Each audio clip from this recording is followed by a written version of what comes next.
Ew, a bug!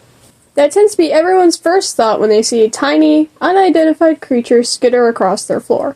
Don't get me wrong, that's a perfectly fine response. As humans, it's our nature to be opposed to the weird, tiny creatures that are bugs. However, the study of these creatures is fascinating, and I'm saying that as someone who is terrified of them. So why bring up this topic? Why make a podcast episode about it? Well, I want to inform everyone that insects specifically aren't as bad as our initial fears might lead us to believe. Welcome to the Entomologist's Web, where we catch a new topic every week. I'm your host, Janelle, a 10-year studying entomologist. Entomology is a fascinating subject to study. Maybe that's my personal belief, but I genuinely believe that people would study entomology if they understood the subject better. Sure, tiny little creatures that look like aliens can be creepy a lot of the time, but once you start to understand them, they become less alien-like and you start to consider them as less of a nuisance and more interesting. So what are insects? Well, first off, not all bugs are insects, and before you ask, yes, there's a difference between the two. As my mentor used to say, bugs are all the little creepy crawlies on the ground, while insects are a specific type of creepy crawly. Insects are easy to define once you take a look at what they're made of. At their simplest, they tend to have 3 main body parts and 6 legs for their construction. The rest of the creepy crawlies have their own characteristics that define them, but for now, we're going to focus on insects specifically. Insects also have this cool little feature called an exoskeleton. Well, what is an exoskeleton? It's basically the insect's bones. Yeah, their bones are on the outside of their bodies. That's cool, isn't it? Insects can also be defined as inside out and upside down compared to humans. This explains their exoskeleton, but what about the upside down part? Insects have their hearts along their backs and a ventral nerve cord, which is the opposite of what humans have. So now that we know what insects are, why are they important? Insects are important for a variety of reasons, even if we dislike them. They are helpful with pollinating, a major contributor to the food chain, provide more job opportunities to people, useful in medical research, and even helpful in forensic investigations. Who knew that insects could be helping cops get the criminals, huh?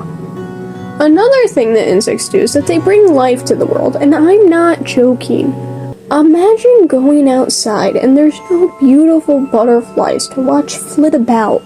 Imagine going outside at night and there's no lightning beetles to watch flicker in the darkness. The world would be much less interesting if we didn't have insects to help brighten up the landscape and add visual and audible interest. However, not all insects are good. We still have a few bad apples in the bunch, and I'm not going to lie.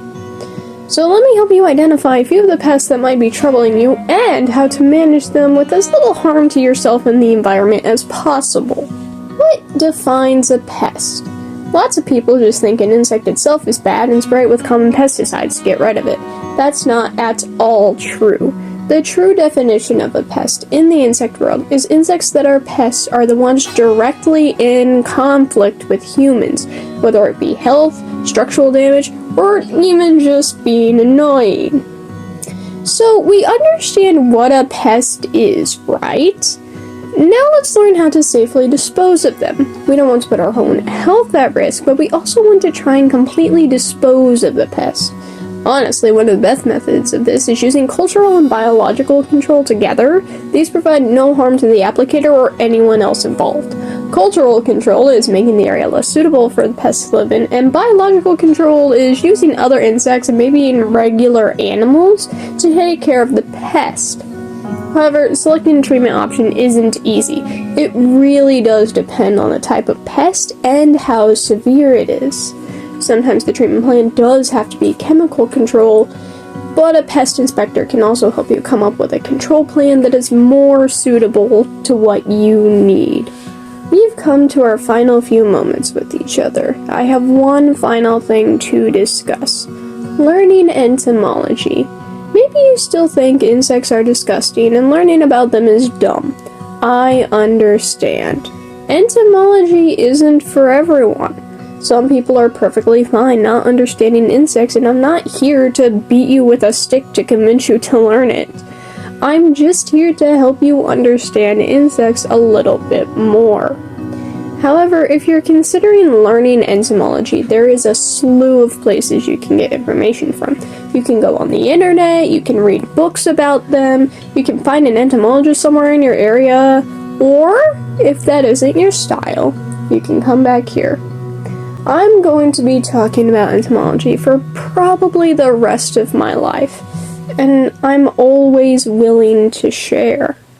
Thank you for dropping by and sticking around until the end. And hey, next time you consider squishing or spraying one of our little insect friends, maybe reconsider. However, if it's a roach, you can immediately dispose of it. Hopefully, you're a little less scared of our inside out and upside down friends now, and I hope you've learned something new. Maybe you'll buzz on by for our next discussion. Thanks for listening.